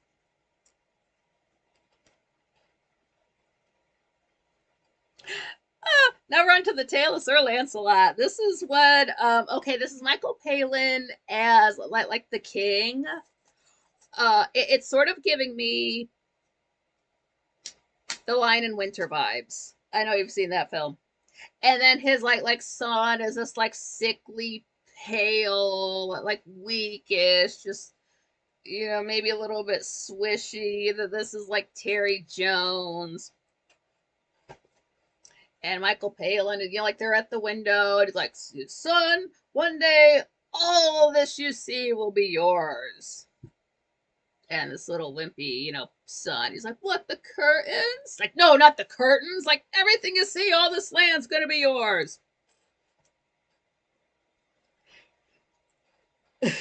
This is the king who he built one castle in the swamp. It sank. Second castle sank. Third castle burned over, fell over, sank. Fourth castle stayed up in the swamp. That's why he wants land, because they live in a damn swamp. And he wants to marry his son off to some princess, but the son just wants to, turn to the window, music swells up and sing, and the dad jumps into the shot like, "You're not going into a song when I'm here." Lisa, yeah. So listen, Alice, Herbert. So this is a Prince Herbert. He's like, "You're gonna marry Princess Lucky. She's beautiful, she's rich, she's got huge tracts of land." It's like, "I don't want to marry her. I don't like her. I want the girl I marry to have a certain special something." Tries to break into another song. Dad's not having it. Nope, not doing that here. No. And then now this, I really can't explain it because it's too tight of a skit, but it gets into, it's Eric Idle and Graham Chapman as the guards, and Michael Palin is just trying to tell them to not let Herbert leave until he comes back. And this other guard gets it wrong. "Arden, glad you made it," every single time. Like he's like, "Okay, don't leave the room unless he's with us." It's like, no. He stays here and you stay here with him. But it's like, okay, but if he did have to leave, and it's like, no. It's just like the confusion back and forth, and then Graham Chapman's character just has the hiccups every so often at great times. It's such a great little bit in there. I really can't say too much about it. But they finally figure that out.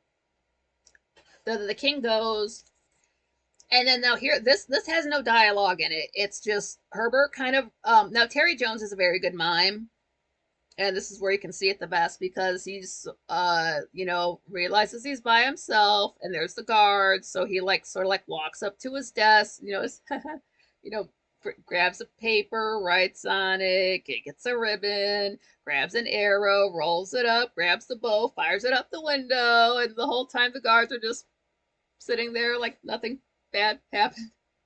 Yeah, and what's up to Wally if he's with you? He's got to be around somewhere, just not in touching distance. But the note that he shot out the window, I didn't think we'd see it again. But then here's Lancelot and his horse Concord. The horse is Eric Idle, and then Lancelot is John Cleese. He Concord gets the arrow in the chest. Yeah, "Message for you, sir." Falls back dead. So Lancelot reads the note, and it's like, "I'm being held captive in the swamp castle. Please, help me. My father's gonna marry somebody against my will, and now he can do this and be some kind of big guy in his quest for the Holy Grail." Brave Concord puts his hand on his shoulder, and that kind of wakes him up. He's like, "Actually, I'm all right. I think I'll pull through. I think I could go with you." No, Concord, stay here. I'll avenge you." So it's he's. I haven't seen Don Quixote, but this is giving me like Don Quixote vibes. And I wasn't sure about the emblem on his chest. Is that like a wyvern or a lion? I couldn't quite get it, but again, it's not a book report, so I don't have to know that. I'm not quite dead, sir. I feel fine, actually.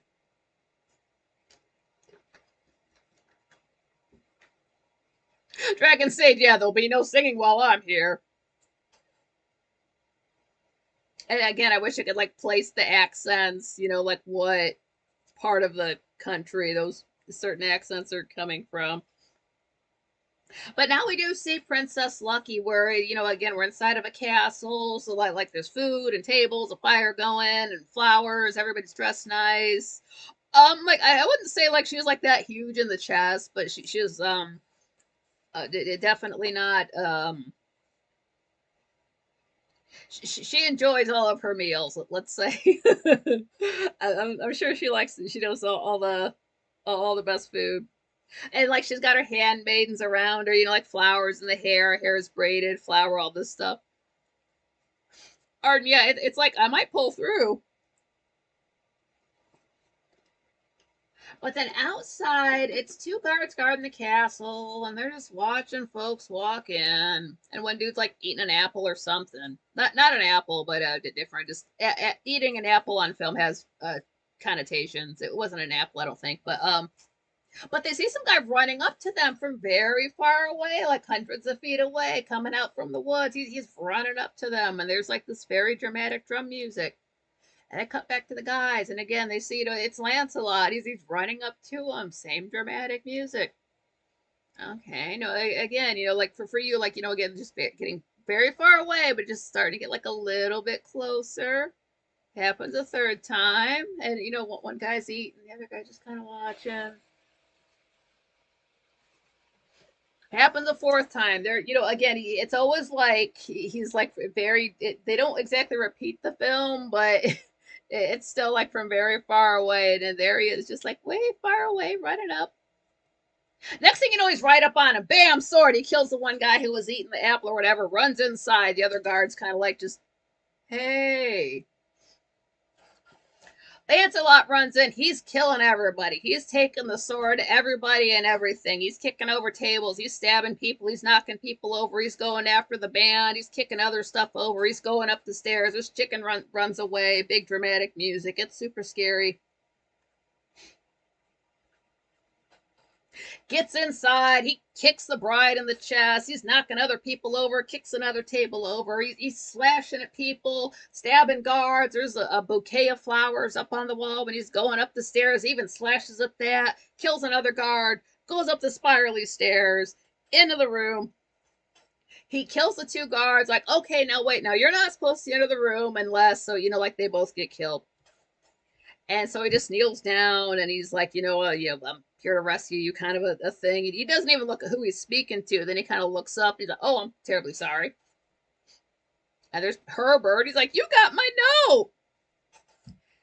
And Lance is loud. He's like, well, I got a note. Or, yeah, it's his idiom, I think. It is. Dragon Sage, Lancelot runs up like 7 times. So I'm sitting there counting too. I'm like, because I know the rule of threes. Oh, I'm sorry, I missed one. It was 5 times I wrote down. So it happens 5 times. My bad. I only mentioned 4.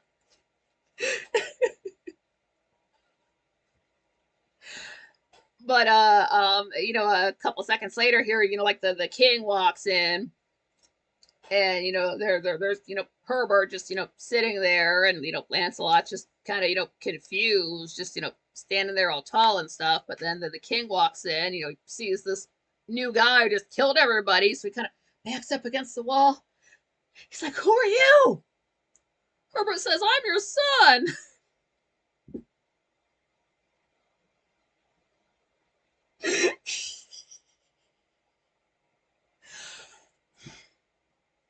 I can't do it justice now, but when I was watching it back through yesterday,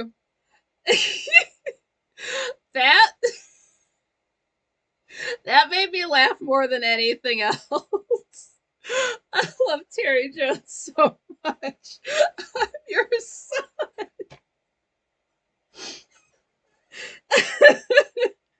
But the king's pissed off. He's like, like you killed my guard. You killed the bride's father. Where the hell do you come from? He's like, "Oh, I'm terribly sorry. It's just that I'm from Camelot. I'm on the quest for the." He's like, "Wait, Camelot? Did you say you're from Camelot?" He's like, well, yeah. A mighty good country in Camelot, good pig country. So like suddenly this is the like, oh, he'd rather talk to him about Camelot.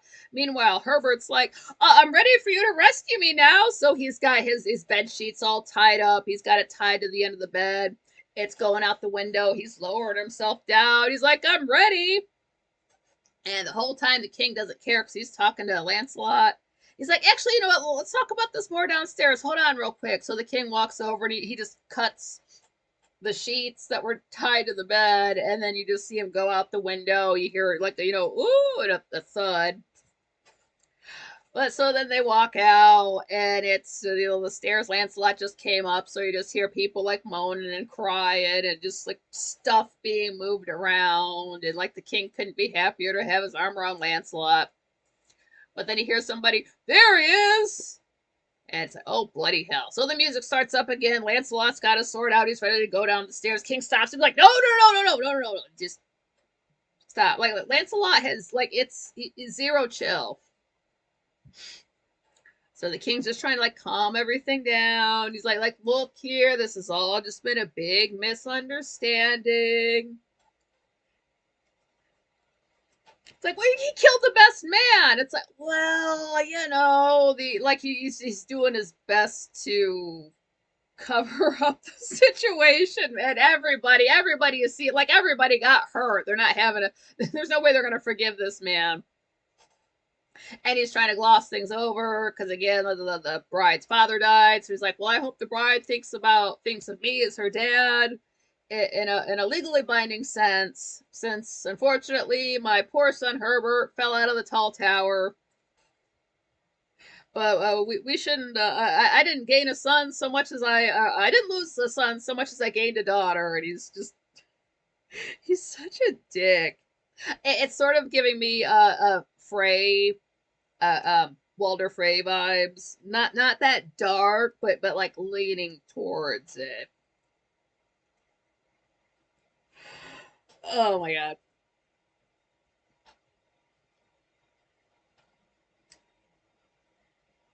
Yeah. Okay. The the king was saying that the bride's father got killed. But then this was very interesting because you got Michael Palin playing the king, then you got Michael Palin playing the guy like yelling up at him. But they're like, actually, he's not quite dead, and you can see this guy kind of getting up. But her father wasn't killed; he was mortally wounded. And actually, he's getting better. And the king's like, just kind of giving a nod to one of his other guards to basically to kill the the bride's dad just to fit the narrative. Saying something about like his the man like roused before he suddenly felt the icy hand of death upon him, and then just stab, and you Michael Palin. Oh, he died. I cannot do it justice. It happens so fast. But again, this is that running joke. I'm not quite dead. I'm getting better. They keep that going through the whole film. A lot of the jokes do have payoffs. They don't like introduce something and never touch on it again. So you do get like payoffs for all these things. Dragon Sage, my family has a saying. It's not a real wedding if there's not at least one fight. Yeah, I have heard that it's good luck to have a fight at a wedding. So for the last 5 or so years, Mark Swan offered to get into a fight at my wedding. So whenever I get married, he's invited just for the fight, just to, for the longevity. Art Michael Palin is great in that scene. He's so good in that scene. Oh my god. That might be one of my favorite bits in this film that he does. And then again, like acting, like with himself. But what happened was, suddenly the king gets it into his head that Princess Lucky is going to marry Lancelot, and he's like, "Wait, what?" But then is that before we can really react to that more, in comes in Concord carrying in Herbert. Like, no, look, he's not quite dead. And Herbert's like, no, I feel much better. And the king's like, you fell out of the tall tower, you twit. How'd you survive that? Like, well, I'll tell you. And then the music starts to swell up, and then like suddenly there's like this whole choreography with all the guests there, and the king's like, nope, nope, stop that, stop that. But then Concord's like, come on, Lancelot, let's go. And Lancelot like, no, no, that's wrong for my idiom. I must escape more. And Concord says dramatically, dramatically. He cannot think of the word. I was feeling that. So there's a rope hanging there. He grabs that. He's going to swing off and I guess let go. But what happens is he grabs the rope and he swings and you hear a crash.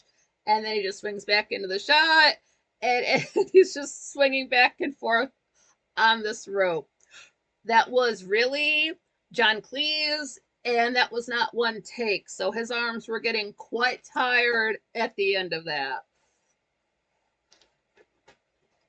It's as good as in Life of Brian, where Michael Palin is biggest dickus. Graham Chapman was biggest dickus.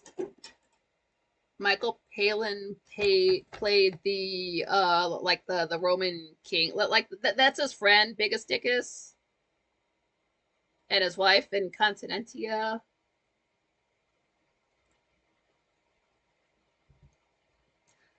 I actually love when John Cleese sees biggest dickus for the first time. His reaction to that slays me. It's not a big reaction. It's quite a human reaction. It's the reaction anybody would have. Kills me. Arnia. I've seen that one a few times. Yeah, Dragon Sage, yeah, can somebody give me a push? I will point this out that you will notice on the other, and not Graham Chapman, but everybody else, they do have their silver. It's not exactly chainmail. It's more like a silver sweater. You will sort of notice this in background characters in bigger movies. The reason they do that is the weight. If you've ever held chainmail, it's huge as fuck. It's heavy as fuck. And then also to keep them warm, because again, it was shot, like I'm sure it was shot up in England, where it's so like sunny and tropical all the time.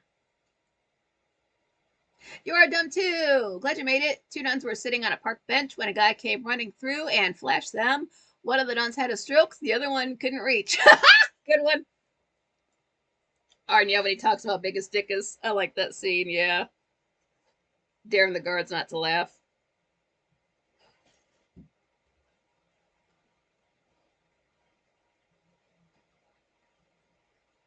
Now we see another poor town. Like these mud and stick houses. And it's Arthur and Sir Bedivere. They meet this old lady. You never see this lady at any other time in the film. This was her time to shine. She does such a great job. It's like, old woman, we're looking for shrubberies. No, there's no shrubberies here. We don't have anything like that. Like, if you don't tell us where we can buy one, we'll say nee to you. No, you wouldn't. So they start saying nee to her, but Bedivere says no. And so, what? Arthur has to correct him. It's kind of cute how he doesn't get that. But then this other guy comes up on a cart, and this is, Eric Idle. He's got like bangs that come to a point here. It's like, are you saying nee to that old woman? They're like, yes.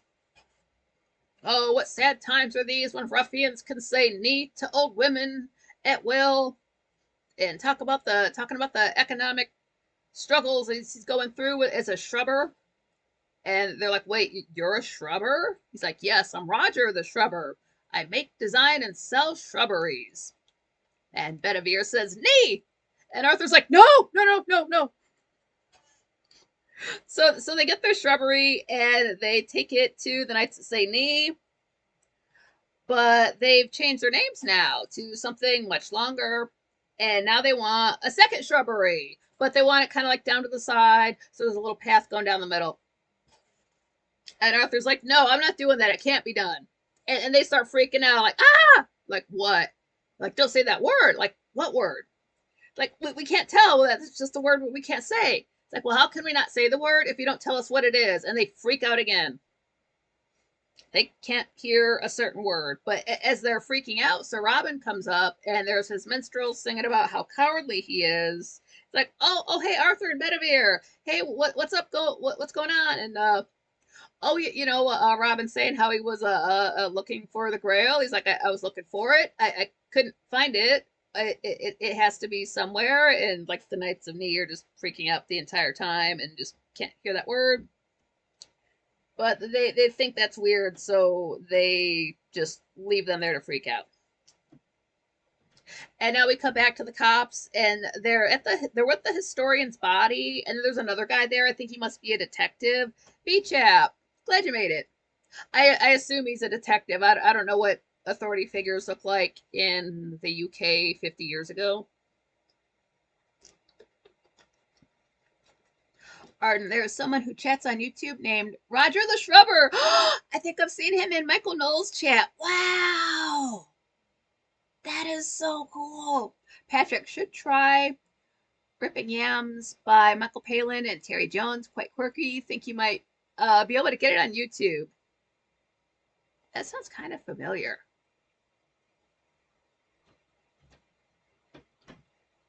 Dragon Sage, a big moron and a little moron were working on a roof. The big moron fell off. The other was a little moron. Good one.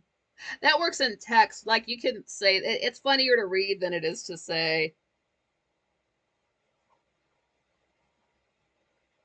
Now the animator, he's talking about how the group found Lancelot and Galahad, and they had to eat Robin's minstrels, but nobody was mad about that. Now a year passed. It was winter, then winter went into spring. Spring went into summer. Summer went back into winter. And then winter gave spring and summer a miss and went straight back into autumn. And then one day they see the enchanter from scene 24. This is the very first time we see it. Like, it's a clear day, blue sky, a little bit of clouds, very nice. But there's explosions going up on these cliffs off in the distance. Just at the tops of these peaks, explosions are going off. There's some tall dude like pointing at stuff, making the explosions happen. We've got a fire mage on our hands. And then he does an explosion like this. He disappears from way back there, appears right in front of them, scares the hell out of everybody. This is John Cleese. And he's got like the horns going on, like the ram horns. And they ask him who he is. He says, there are some who call me Tim. And they're like, greetings, oh Tim. So he already knows who Arthur is. He already knows about the quest. And so they're like, well, yeah, so would you like to come along with us? That would, be great to have somebody else along. It would totally be, helpful. And he's not answering them, and it's super awkward. And then Michael Palin walks up to him like, look, man, he sets off an explosion, scares me, backs off. He's like, well, we just kind of, can you to tell us where we can find a good, like, he can't even get the words out. Like, he's like, a grail? Yeah, I guess so. Yeah, a grail, please. Can you help us find that? Like, sure.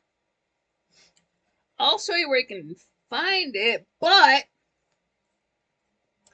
And he gets real big with them, talking about like where we're going. We're gonna face a creature so foul. And there's all this danger ahead. There's this it's this cave where somebody wrote the last words of the Grail, but the creature that guards it, no man has ever gotten past. So don't come any further, or death is just gonna follow you all, and nasty, big, sharp, pointy teeth. He does this whole great thing, and then Grant Chapman turns back to Michael Palin. He's like, what an eccentric performance. Now that Tim line, I guess Tim the Enchanter had a big long name, but in the moment, John Cleese could not recall it, so that's why we have that iconic moment. But they later on, the new scene, they're getting closer to the cave, and the horses are getting nervous, so that they dismount. So you see all the actors like lift their leg at the same time. I love how they're so committed to pantomiming horse riding. But they look over these rocks and you can see the entrance of the cave and there's like bones and skulls and rocks and all this stuff. But then way off to the side, you see like a pure white bunny rabbit just kind of walk on out. And they look at Tim the Enchanter. They're like, "You silly sod. You got us all riled up." He's like, "You can't see it. Like look at the bones." They're like, "Right, it's just a rabbit. We can take care of this. You stupid Scotch git, whatever the hell he called him." So like this one dude, puts on his helmet, like whatever, I'll take care of this. Walks up to this rabbit, can't take more than 3 feet. They're like, "Look, this thing goes flying at his neck, red, just blood everywhere. Guy's head just falls off. He drops." So there's Arthur. "Jesus Christ!" Jim the Enchanter, "I warned you. I warned you, but did you listen?" "No, no, it's just a little harmless bunny rabbit. Nobody listened to me." They're like, "Shut up!" They pull out their swords. They're going to go fight it. So all the guys run down in there, even Sir Robin. But this rabbit fucks them up. This bunny rabbit, he's just flying around. There's like red everywhere. There's blood. People are screaming. And then again, "Run away, run away." Lost too many people, and Tim the Enchanter, he's just laughing at him. He's walking off. He doesn't care. But they're trying to get it together. Now, how many people did we lose? Oh, okay, we lost Bors and Hector and another guy. Arthur's like, "All right, that's 5." And somebody else is like, "3, sir." "Oh, 3." Like, well, how are we gonna get past this bunny? Oh wait, what about the holy hand grenade of Antioch? One of the relics Brother Maynard carries. So that they have this, monk guy come up. One of the monks, like when they shave the head on top and just have the ring of hair. That's Eric Idle, and then it's like his assistant guy's Michael Palin, and they're doing the same Latin chant that the guys who hit their heads do. Like they're still doing that. And consult the book of armaments, and it's this big thick book, "Bless this thy holy hand grenade," and talking about you count to 3, you don't count 4, 5 is right out, just like the game of Senate. Haven't brought that up yet, but they take the hand grenade, chuck it, explosion, kill the rabbit, but we see the detective and the 2 cops from earlier by the shrubberies. They hear the explosion, so they go off in that direction. Now we're inside of a cave. We have not been inside of a cave before. The guys have torches. Very creepy. Starting to think of the 13th Warrior. All right, yeah, Michael Palin brings the holy hand grenade. He's my favorite Python. Yeah, I was just talking a little bit more about Michael Palin. Yeah. B-Chap used to have the original Arnold Schwarzenegger movie Predator. I have not seen that movie. But there's on the wall, like carved into the wall, that they figure it's Aramaic. So they have, your Brother Maynard again come up, and he's reading this. Here lies the last words of like Joseph of Arimathea, and like to find the Holy Grail, you must find the castle. Uh, he must have died while carving it. And they're like, he wouldn't have carved Og, he would have just said it. And then somebody else goes, well, perhaps he was dictating. It's like, it's like, no. So then they're arguing about like the name. Like, isn't there a St. Ives? Like, no, that's St. Ives. Like, oh, no, okay. And they're just trying to figure it out. Bedivere turns around. He's like, ooh! And they're like, no, no, no, it's Og. He's like, no, no, no. Ooh, in surprise and alarm. They're like, They turn around. It's this big animated creepy monster. they've got to run away. It's the dreaded black beast of, and then Brother Maynard gets drug off and killed. But then the animator has a heart attack, and the cartoon peril is no more. And then, real quick, we see the detectives are now at the cave where the explosion was with the bunnies, so they're getting closer. Now, this is the part. Okay, we're at the rocks. It's like rock wall. They've got to like kind of like skirt down the edge of this rocks to like get to this like little flat area. Then there's a bridge, and it's the old man from scene 24, Terry Gilliam, with like the one blind eye. Now watch this scene because Graham Chapman is doing a very good job delivering his dialogue, but like his back is so pressed against those rocks and he is being so careful with his footing, like more than any of the other actors. It looks like he's just being very careful. In reality, the dude was so hungover, like to just get through the scene. Like, yes, he's saying it right, but like then the speaking like the moving around part was the hard part. So like that's where you can tell he was hungover. So it's like, yes, he is being careful and you should be, but he was also hella hungover. So that's why it's like looks a little bit like scared hanging onto that wall like that.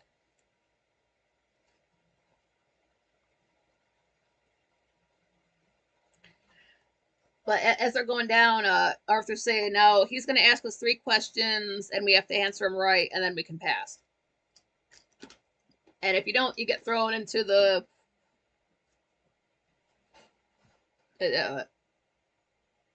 whatever of eternal peril. I'm forgetting it now. But so Arthur's like, brave Sir Robin, you go first.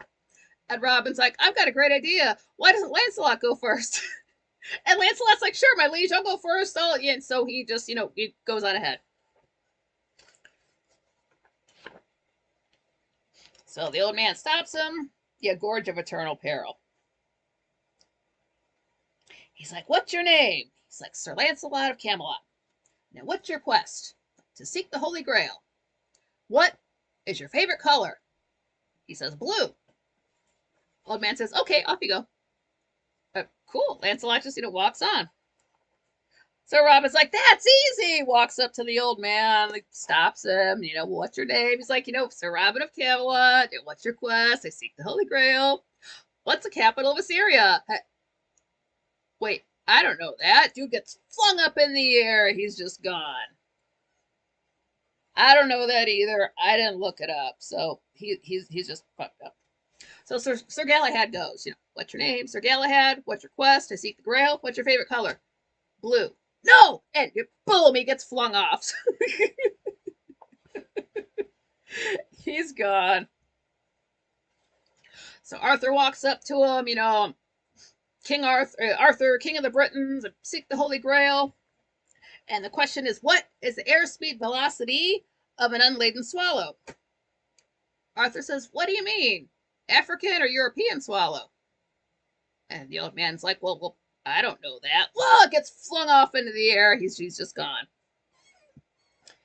And Bedivere's like, how do you know so much about swallows? And Arthur's like, well, you have to know these things when you're king, Then they're crossing the bridge. The music swells up. And intermission. I think this is the first time I've ever come across an intermission in a film at the time. So that was cute. And it's like, 10 seconds long. They finish crossing the bridge. And then they start calling for Lancelot. It's a little bit foggy out there. They're hollering for the man, just no response. Cut to, here is Lancelot, like they're patting down his legs. He's got his hands on the car, so like the cops already got him. But we can see like the tops of mountains. It's grassy. We got this like heavenly choir type of music. There's water way ahead. Then we see this bow. It comes probably through the mist. It's got like a dragon head, like for the top of it. And the sails aren't even really sails. They're just sheer. I don't know if that could catch wind at all, but they get on that. Takes them to this island that has this other little castle. They get there, It's the Castle Og. And there's also a flag up there at the top, but they disembark and they get down to pray. Next thing you know, you hear another catapult flung sound, like we heard this before. And it's like these animal skins or something just drop on top of them. And then we see the French taunters up there. It's like, ah, oh, we beat you here again, you silly English kniggets. He doesn't say that exact line then, but that's when he does say that line. It's like, with your silly knees bent, and he's just harassing them. They managed to find this building before they did. And so Arthur's pissed off. You're going to let us into this castle. French guy's like, I don't think so. And so, like, the whole way up the steps, they're just taunting him. They're yelling down at Arthur and Bedivere. Arthur's banging on the door. He's like, in the name of the Lord, we demand entrance to the sacred castle. French guy, no chance. Next thing you know, Arthur's like, if you don't let us in, we're going to take this castle by force. And, like, stuff is just, like, being dropped on them. Probably that came from a bedpan. Not in real life, of course, but just filth is being dumped on them. That they decide it's not worth it. They just start walking down the stairs. It's really gross that they just won't stop taunting and throwing stuff at them. It's really not like you could like eat through it. I'm not saying it's gross like that, but just for the characters, they're having a bad time. And Arthur's like, no, he's like, walk away, just ignore them. But like they get down to the bottom of the steps. I don't even think they took the boat back. Like he was so mad, he just walked back to the land they were at before they found that dragon boat. But as soon as they got there, Arthur's like, "All right, we attack now." And then you look and see all these like like the entire shot from end to end is nothing but people standing up at the top of this hill. We saw them before in the Get On With It. Here's those folks. They're ready to attack. Where were they for the rest of the movie? Doesn't matter. Arthur pulls out his sword, and these folks are lighting fires, and they're sharpening their equipment. They got pikes and swords and halberds, stuff, weapons that Sid Highwind would use. And Arthur's, a French person. He's just hollering across the water at them, talking about in the name of God, they're going to take this Holy Grail back and going to kill them all. So charge! So these guys start running. The music's real dramatic. It's shaky cam, all this running. And as soon as they get up to the shoreline, cop car pulls up, stops everybody. Doors open up. There's the wife from before. That's them, I'm sure. The paddy wagon pulls up as well. It's then you see like that detective guy that was there from before. And they're grabbing Arthur and like tossing a blanket over him and then shoving him in the van. Same thing with Bedivere. They get them. This other cop's got the bullhorn. Like, get out of here, clear off. That's an offensive weapon. That is. You boys, go on, go, clear off, get out of here. Just dispersing the crowd. Yeah, that's an offensive weapon. That is. And like just everybody's slowly backing off. Nobody's really dispersing. They're just like backing off with all their stuff. And this one cop's trying to push him off. Then the other guy was like, "All right, Sonny, that's enough." Puts his hand on the camera. Everything just gets kind of. It sounded like it maybe in they try to make it sound like maybe the camera fell over. Like that's what was supposed to happen in the story. That gets kind of jumbled up. We don't see anything else. It just goes to black, and then we get about 3 minutes of organ music, and that's it. Like literally nothing else happens. It just ends with the organ music. Oh my goodness! So yeah, that's Monty Python and the Holy Grail from 1975. I'm trying to think if I said enough about all of the boys. I will say, as far as John Cleese goes, it is pronounced Cleese, not Cleese, because his father, originally their last name was Cheese, but his father enrolled in the military and decided he didn't like that name, so he decided to change the H to an L, made it Cleese. But he was also a big, tall dude, so they called him the Big Cheese anyway.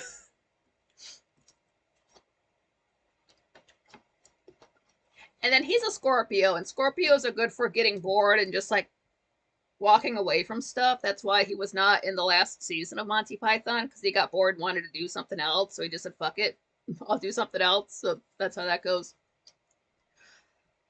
I hope everybody, it would be weird if nobody'd seen it before. If you haven't seen Monty Python and the Holy Grail before, and this was the first time, let me know. That would be a trip.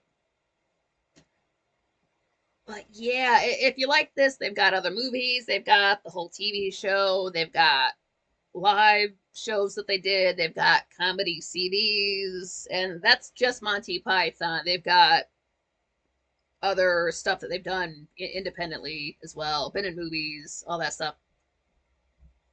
Oh, Dragon say John Cleese is the teacher's voice in Pink Floyd The Wall. I did not know that. That's cool. Yeah, those guys are great. Great movie. It's so much. I don't know if it was just me going through it, but like so much happens. I still have almost 9 full pages of notes. I was writing down a few lines because I knew I wasn't gonna remember them, and then not writing down stuff I knew I was gonna remember. Art, yeah, Faulty Towers was really funny. I want to get into that because like I know I have seen it, but I could not tell you one thing that happened in it because I just watched it such a long time ago. But yeah, anything you come across Monty Python, if it's bad, let me know because I've never seen them do anything that was not funny. Same with the Marx Brothers. I've seen all of their films, even Love Happy. They did not make any bad films. And if you want to vote on the movie for May, that poll is up in the quote, or up in the quotes, up in the description. It's also on the posts section that used to be community, but now it's posts. And again, that is Lifted from 2010, Capricorn 1 from 1977, Jabberwocky from 1977, and A Night at the Opera from 1935. Leave this open for a week, get this voted on, and then that'll give us 3 weeks to watch it. Let's see, May. That means, wait, 1, 2, 3. We would be reviewing this May the 24th. Yeah.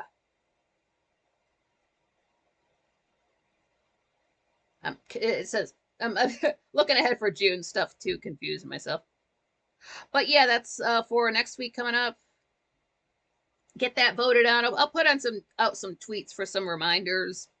And then next week, Frank will be Monday. He's starting a half an hour later because his daughter has to go Negan on the kids at T-ball. But then Tuesday, he's completely off. That's his wife's birthday. So I'll be on Tuesday, the 29th. And then the rest of the week just plays out like normal. And we see each other here again on Saturday. Yeah.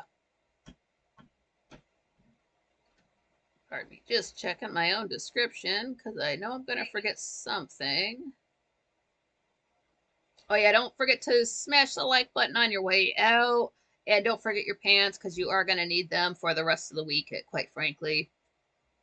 Lisa loved Faulty Towers. Patrick, after Monty Python, they made Rutland Television. No John Cleese. Pretty good, though. Love Nude Kanye. Tis but a flesh wound.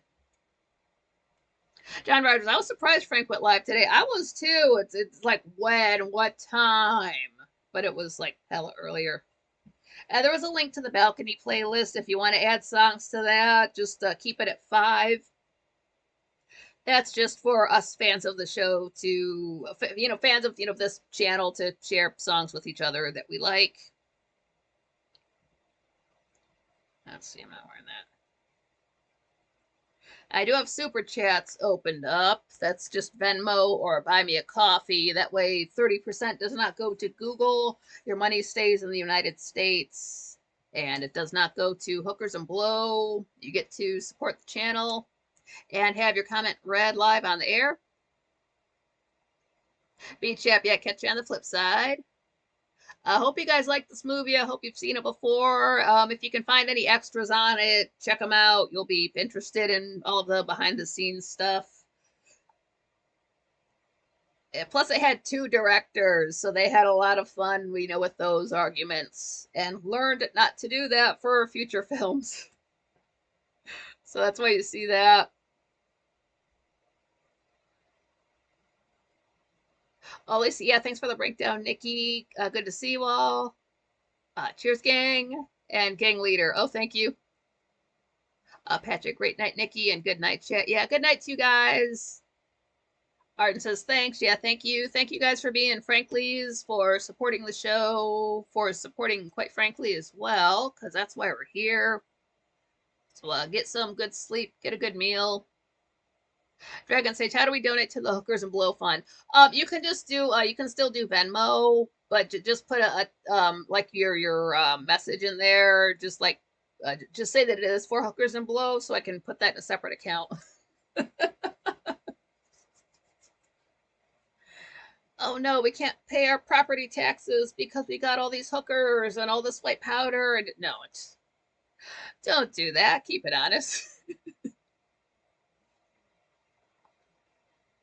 Low new cut, yeah, yeah. If you want to donate to Hookers and Below, just put a little note in with the. I don't know what the character limit is when you donate, but just put like no H and B. We'll know what that means.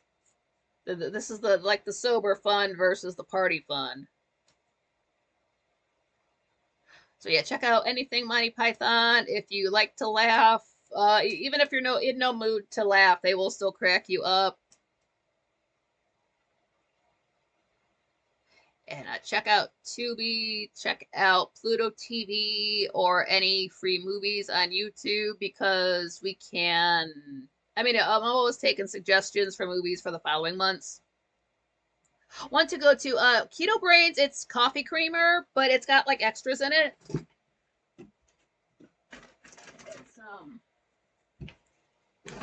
It's got lion's mane, so that does kind of like kick your brain into high gear. And the actual energy you get from it comes from the coconut in it. So if you do like coconut, great. It does have a slight scent, slight flavor to it. If you're like me and you do not like coconut, it's still okay. Like it doesn't give me a headache like coconut can do. It's got some other stuff in it, but I don't know how that affects me. It's I don't know exactly what ketosis is either. Forgive me. It's I don't know if I can learn about it and keep that information in my brain long enough to do anything with it. Dragon Sage, I have not seen Grandma's Boy, no. It is lactose free one to go to. Yeah, it is gluten free, soy free, lactose free. It does technically break a fast because one scoop is 110 calories. So if you're like me, I can take a few sips of coffee and then pop my vitamins that I have to take with food and then be okay. They say to limit, like don't take more, like 3 scoops a day. She said is fine. I've personally done that and been okay. Oh, if it's the first time you're trying it, use promo code Frankly in all caps. You will get a discount, but that only works one time. So if you try to use it again, it just will not let you. If you want to buy something from them, put it in your cart, walk away. They'll offer you a promo code. However, if they offer you a promo code where they're like, hey, you're going to get 20% off and a mug, it didn't add the mug. And it's been like 2 weeks and I still haven't heard back from the email. So Dragon Sage, I think I could have where I saw Grandma's Boy today when I was looking around for movies. So again, like Tubi or Pluto TV or something like that. I'll look for that. Isn't that an Adam Sandler film? I'm fine with Adam Sandler, especially back in the day.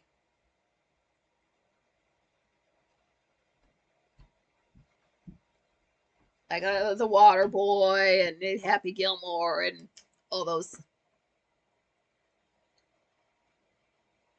Yeah, so check out the poll. If you do want to suggest a movie, as long as it's a free one, that's great. So we will, yeah, watch the film right now while I'm live. I won't get copyright stricken. Copyright stricken. And then Wednesday, not Wednesday, sorry, but Tuesday we'll get caught up with the week because, oh man, oh he's not in it. Okay, I mean I could still check. He doesn't have to be in it for me to watch it. Okay. I'll look out for that. I swear I saw that just today. So, and just today is like 2 days ago for me now. All right, this ran a little bit long. It was so great to see you guys. I hope you guys had a good time. I had a great time. I can't wait to watch this back. I do have all of the movie reviews in a playlist, so you don't have to hunt and search for them. And I've got them titled different. Like they start with the title of the film, so they're a little bit easier to find that way as well. Those are all there. Although Newcom, the new accountant flick, is pretty good. I've seen commercials for that. I haven't paid attention to the commercials, but I've seen commercials for it. I I know a little bit about accounting. I wonder how many spreadsheets are in it, but I doubt it's that kind of film. But yeah, I love you guys. Thanks for showing up. I hope you had a good time. I had a great time seeing everybody. So take it easy. Look after yourselves. Have a good meal. Spend some time with your family. And stay sexy, stay based. And until next time.